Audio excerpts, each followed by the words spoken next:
Hi, Alayne Kay Christian here. Today I'm going to go through my latest book, The Weed That for Christmas, which was illustrated by the wonderful Polina Gortman. And what I want to demonstrate is for illustrators how you can tell your own story in addition to helping to support the text that the author has created. And for authors, how by having spare text and being conscientious that your illustrator can help tell your story, how the art can really just stand on its own.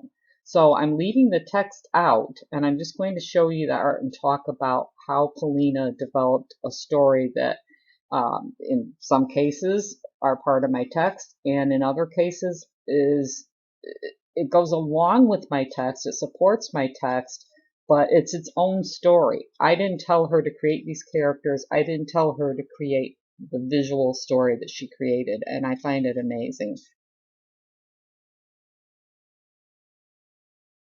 Before we move on, I want to really stress that what you're about to see, the story that I'm about to share with you, is different from the story that I've written.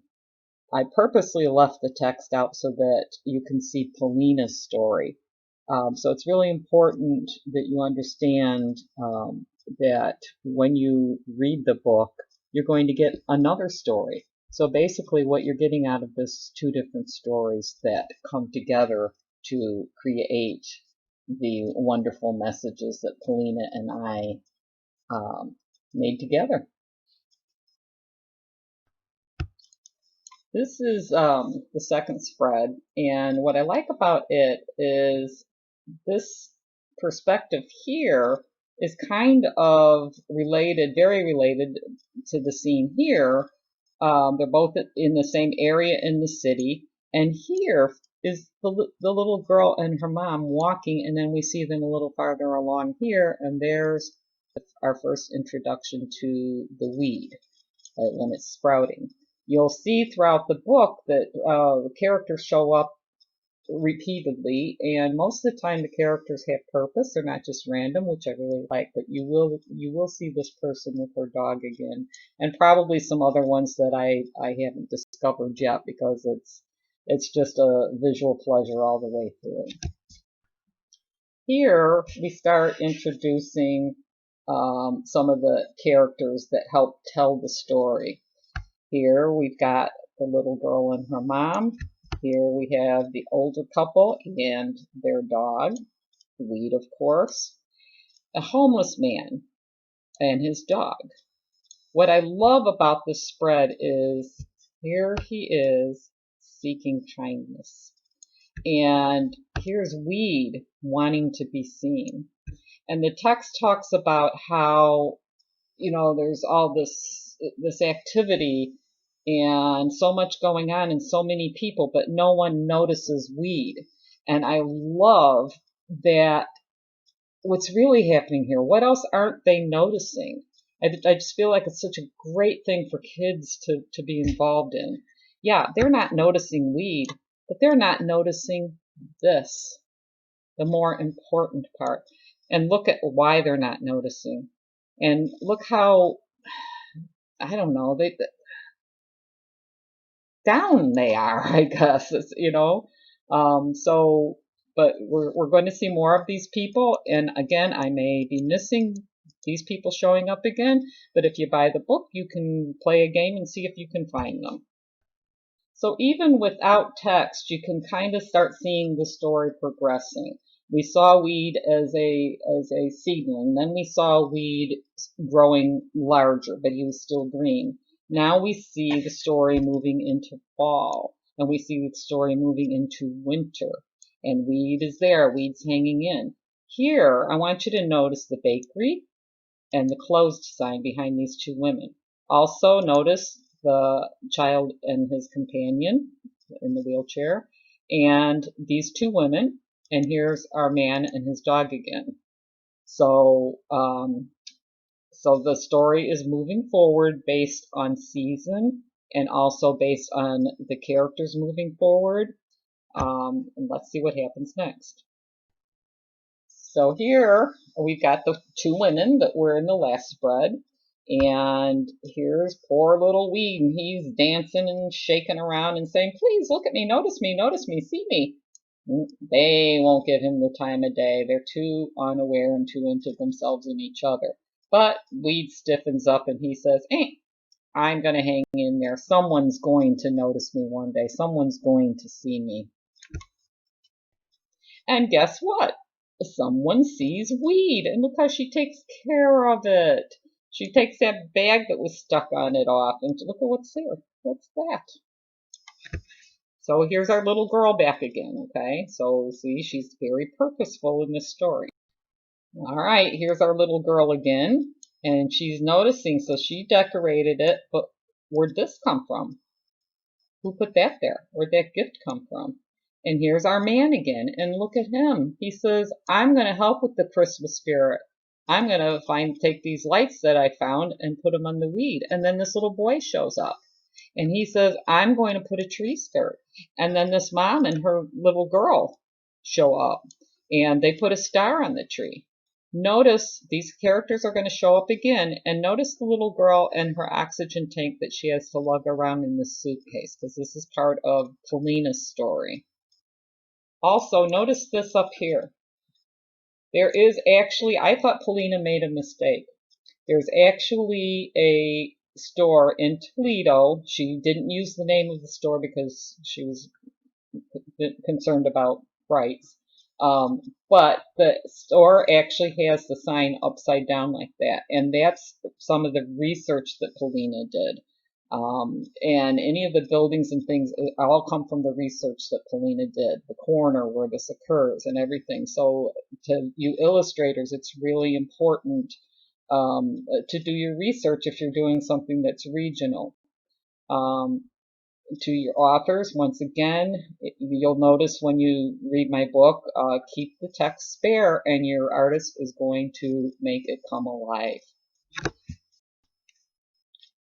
So here we start seeing the result of the little girl noticing the weed and the little girl decorating the weed and the kind stranger who left a gift underneath the weed. People start coming. Here's the little girl and her mom. Here's the older woman and her dog. Here's the two women, and they're all bringing things. You're going to see these characters again. Here is the man that was seeking kindness, and look at the kindness that the city starts bringing around. Isn't it lovely how Polina showed this? Okay. The excitement's growing. People are coming from all around, including reporters, and everyone is bringing something to give. Here's our older woman with her dog. Here's Santa and the elf. Here people are wanting their picture taken with the famous Christmas weed. Cars are zooming and zipping and beeping their horns hello. It's just a merry scene. And here you go. Here's some of that research that Polina did. West 184. I like that. And as the excitement grows, the giving and the kindness and the community and the unity of the community grows. And so here we've got our little girl again, and this is her dad. He's the baker. You're going to learn that later on. And remember, we noticed the bakery closed. Here's that little boy who put the tree skirt. Some of these people, if you look hard enough, they might be ones we've seen before, but see how they're just passing out hot drinks and sandwiches and food. Isn't it nice? And then here's Weed. He is so excited about the Christmas Jubilee. He's dancing. And the city continues to come together. They're all standing around and they're singing Christmas carols. And in real life, this happened. They sang "Oh Christmas Weed," which I thought was really cool. And look at Weed. He's right in the center of it, and all the giving and all the unity and community and the musicians showed up, and here's your Santa and your elf and the little boy again, and there's the man with his dog and the woman with the little girl and the woman with the little girl who has the oxygen tank and the little girl's dad, the baker, and the older man and woman with their dog and the boy in the wheelchair with his companion and the woman and the daughter that we saw crossing the street in the beginning near the older man and woman. And goodness and love soars through the city. Isn't this beautiful? We recognize these people. We recognize these people. We recognize this little guy. We recognize these people and these people, all in the name of community, unity, kindness. But uh-oh, things aren't looking too good. Here's the little girl, and here's Weed. He's getting tossed around pretty good by this ice storm. What's going to happen? I love this illustration. The text is pretty cool too, if I say so myself. So you're going to have to read my book. And even in the storm, the city comes together. Remember the two women who couldn't give Weed the time of day? Well, they came around and they started bringing things to the giving center. But look at here, how they're helping this woman who fell. Isn't that lovely how they've changed? They're not so much into themselves and unaware of what's going on around them anymore. I love that. And up here, it's kind of hard to see, but the bakery is no longer closed. It's been sold. And then here is our man and his dog again. And here is Weed. And it's really hard to see that his branch snaps. He goes, you know, the ice and the wind and everything just destroys him basically. And Weed is gone. The goods that everybody left is collected and given to local charities. What's going to happen now? Weed's gone. Will people remember it? I love how Polina brought the story back to, or the spread back to the beginning. It's not exactly the same because, you know, we don't have them walking like we did before. But here is that woman and the dog that I mentioned earlier. I think she shows up somewhere with an umbrella too, which I forgot to point out. And then here's the little girl and her mom walking, and Weed is gone.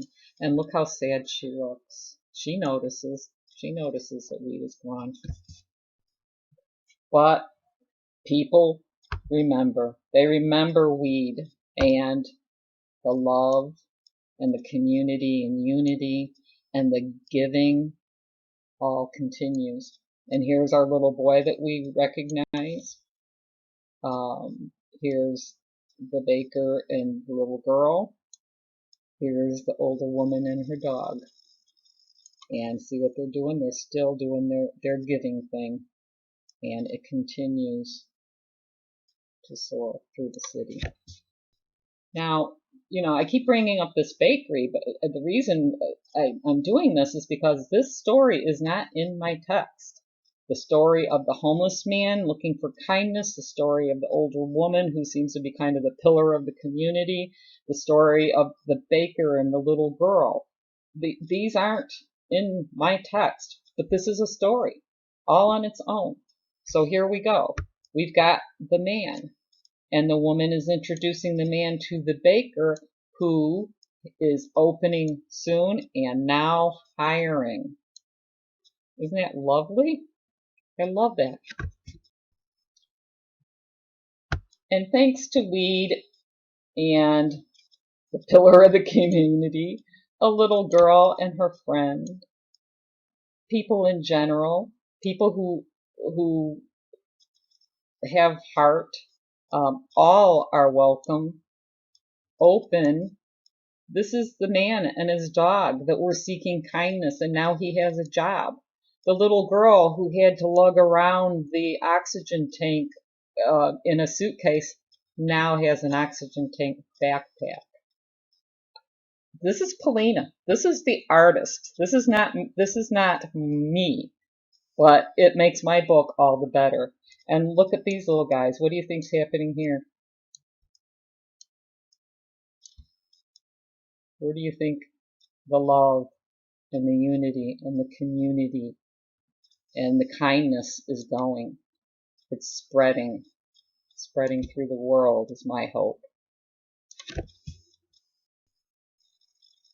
I hope that this quick little presentation makes you think, that it gives you some ideas. When you're illustrating, think beyond the text. Yes, you want to, again, support the text, but if you do nothing but repeat in your art what the author has said in the text, you're not taking advantage of the situation. We creatives love to create. So why not help tell the story? Why not take and put your story in there too? And again, authors, the same thing. Leave some room for your illustrators and trust that they're going to help tell the story. I hope to come back with some other books and talk about them and show some tricks that the illustrators used. I hope you will support Polina and me by buying the book and examining it and using it as a mentor text. And if you like it, also please give us some reviews. Thank you.